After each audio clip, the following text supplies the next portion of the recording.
వేద పండితులచే శుభకార్యాలు, పూజలు, హోమాలు, జాతకాలు, ఆఫీస్ పూజలు చేయించుట కొరకు పూజారీస్.com.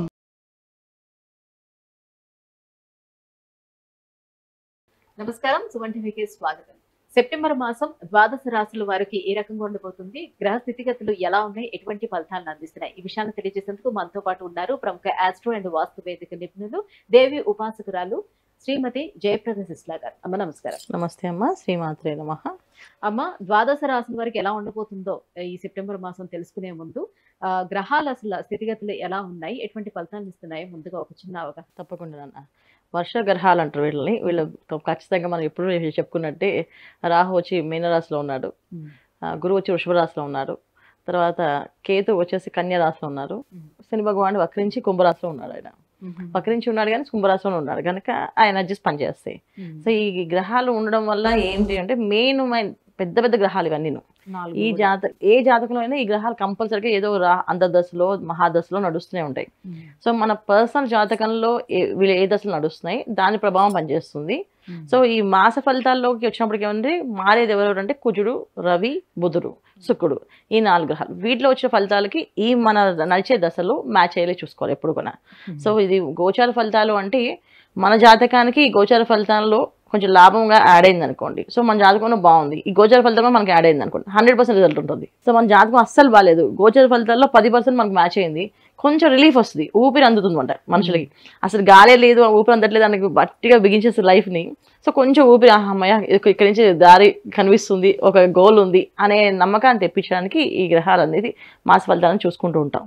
సో మన పర్సనల్ జాతకంలో ఎప్పుడు కొన్నా పర్సనల్ జాతకం ఎలా ఉంది, గ్రహాలు ఎలా ఉన్నాయి, మనకి ఏ గ్రహాలు అనుకూలంగా ఉన్నాయి, ఏ గ్రహాలు వ్యతిరేకంగా ఉన్నాయి అనేది ఎప్పుడు కొన్నా జాతకమే చూసుకోవాలి. జాతకం తెలియని వాళ్ళకి, పేరుతో రాస్తూ అనుకునే వాళ్ళు ఈ రాశిని ఫాలో అవడం వల్ల ఏంటంటే మనం చెప్పే పరిహారాలు, మనం చెప్పే రెమెడీస్ వీళ్ళు ఫాలో అవడం ఈ నెలంతా సేఫ్ జోన్లో.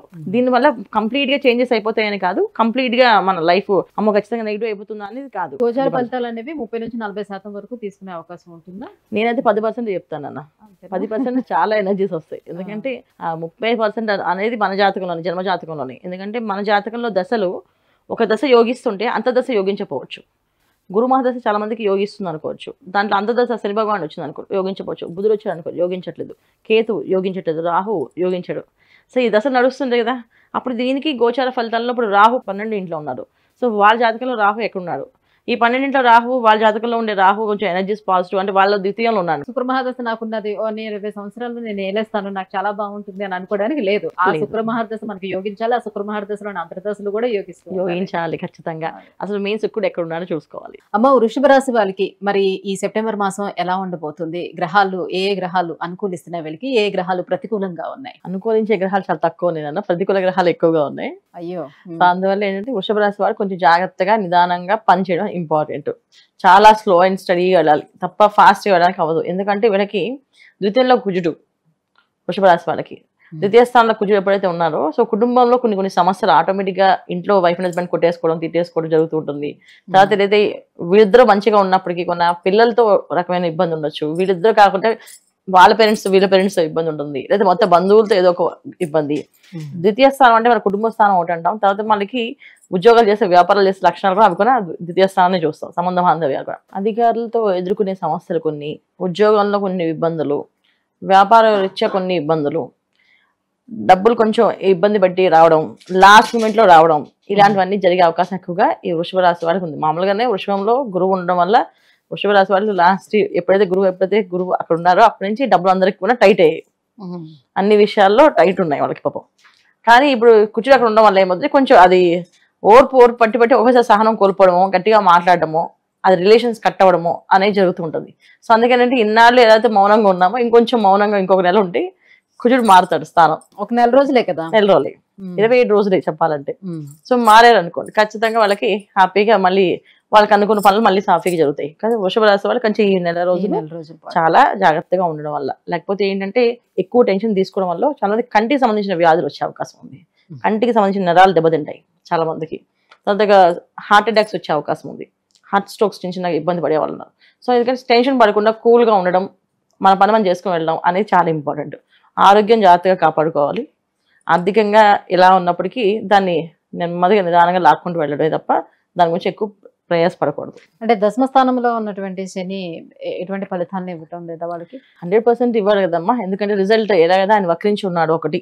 సో ఎన్ని డిగ్రీస్ లో వీళ్ళకి ఎనర్జీస్ వస్తాయి, వీళ్ళు జన్మ జాతకంలో ఎలా ఉన్నాడు ఇది కొంచెం చూసుకోవాలి.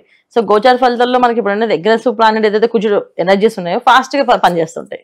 శని భగవాన్ అనేది స్లో ప్లానెట్ అని నిదానంగా చూస్తూ స్టడీ చేస్తూ ఉంటారు ఆల్రెడీ. సో వీళ్ళకి వాళ్ళు దశమస్థానం శని భగవాన్ ఇప్పుడు కాదు కదా, ఎప్పటి నుంచి ఉన్నారు.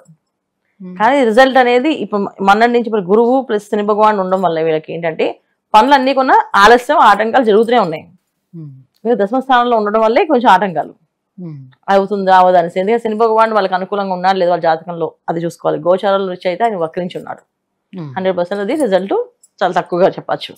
లెక్కే ఒక్కొక్కసారి అంటే ఇప్పుడు మనం ఎవరైనా ఇలా తిరిగాం అనుకోండి, సో కనిపిస్తుందా ఇవన్నీ సో చూడగలమా, చూడలేము. అలాంటి డిగ్రీస్ చూడాలి. సో ఎన్ని డిగ్రీస్ లో ఉన్నారు, వీళ్ళ జన్మ జాతకంలో ఎలా ఉన్నది అని చెక్ చేసుకుంటే అది మనం చేసుకోవచ్చు ఫలితాలు. అందుకే గోచార ఫలితాలు అనేది మనం 10% తీసుకుంటాం. సో కంటికి సంబంధించిన ఇబ్బందులు వస్తాయి అంటే కొంతమంది చెప్తూ ఉంటారు వక్రీకరించినా కూడా ఫలితాలు అనేది ఇస్తుంది, అస్తంగతం అయ్యి ఉండకూడదు అని చెప్పేసి. అవును, ఫలితాలు అంటే వక్రించినప్పుడు ఇటు తిరిగినప్పుడు ఇటు గ్రహాలు ఏమన్నా అవి చూస్తుంటారు కదా. ఆయన మొత్తాన్ని చూడడం ఇంపార్టెంట్, చూస్తాడు. చూసిన తర్వాత ఆయన చేయాల్సిన పని చేస్తారు ఖచ్చితంగా. దాంట్లో ఎటువంటి మొహమాటం ఉండదు ఆయనకి. సో మన వాళ్ళు ఒక రూపాయి ఎక్కువ వేద్దాం, మన వాళ్ళు రూపాయి తక్కువ వేద్దాం అదే ఉండదు. న్యాయంగా ధర్మంగా కర్మకారకుడు ఆయన. ఎందుకంటే కర్మ మనం ఏదైతే ఉందో అది ఖచ్చితంగా చేసి తీరాల్సింది, ఇవ్వాల్సింది అనే లెక్కలో ఉన్నవాళ్ళు. సో ఈ కాంబినేషన్స్ ఉన్నప్పుడు కుజుడికి జనరల్ గా యాంటీ కాంబినేషన్ శని భగవాన్ అనేది. సో డెఫినెట్ గా వీళ్ళకి ఇప్పుడు దాకా ఓటు పట్టి చాలా మంది చూడండి సహనంగా ఇన్నాళ్ళు బాగానే ఉన్నా కదా, ఎందుకు వాళ్ళు నోరు జారా అని అడుగుతాం. సో ఎందుకు నోరు జారా అంటే తెలియదు, ఆటోమేటిక్ గా నోరు జారడం, ఆ రిలేషన్స్ కట్ అవ్వడం, ఇబ్బంది పడతాం. ఎందుకంటే ద్వితీయంలో ఎప్పుడైతే కుజుడు ఉన్నాడో జాగ్రత్తగా ఉండాల్సిన బాధ్యత మన మీదే ఉంటుంది 100%. సో జాగ్రత్తగా ఉండాలి. జాగ్రత్తగా ఉండడం వల్ల ఏమవుతుంది అంటే ఆరోగ్యం బాగుంటుంది, ఆర్థికంగా బాగుంటుంది. తర్వాత మన బంధువర్గంలో కానీ భార్యాభర్తల మధ్యలో కానీ ఎటువంటి ఇబ్బందులు రాకుండా ఉండగలుగుతారు. ఈ కాంబినేషన్ చూసుకోవాలి, జాగ్రత్తగా ఉండాలి. ముందు కావాల్సినదే కదా మెయిన్, కుటుంబం బాగుండాలి, ఆ తర్వాత ఆర్థికంగా బాగుండాలి. సో ఎక్కడ నోరు జారినా ఒకటి ఉద్యోగం కోల్పోవడం, లేకపోతే రిలేషన్స్ కోల్పోవడం, లేకపోతే భార్యాభర్తల మధ్యన విపరీత విభేదాలు రావడం. ఇంకా ఎలాంటి మాటలు మాట్లాడుకోవాలంటే ఇంకా లెక్క చెప్పనక్కర్లేదు. నోట్లోంచి ఎటువంటి మాటలు వస్తాయో తెలియదు అనమాట, అంత దారుణంగా వచ్చేస్తాయి.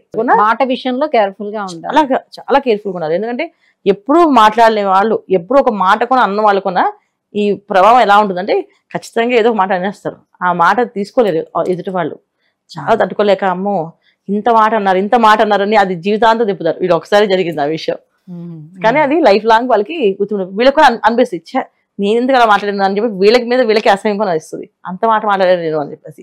సో ఈ కాంబినేషన్స్ ఉన్నాయి కనుక జాగ్రత్తగా ఉండడం, మెడిటేషన్ చేయడం, ఎక్కువ దుర్గమ్మ వారి ఆరాధన చేసుకోవడం.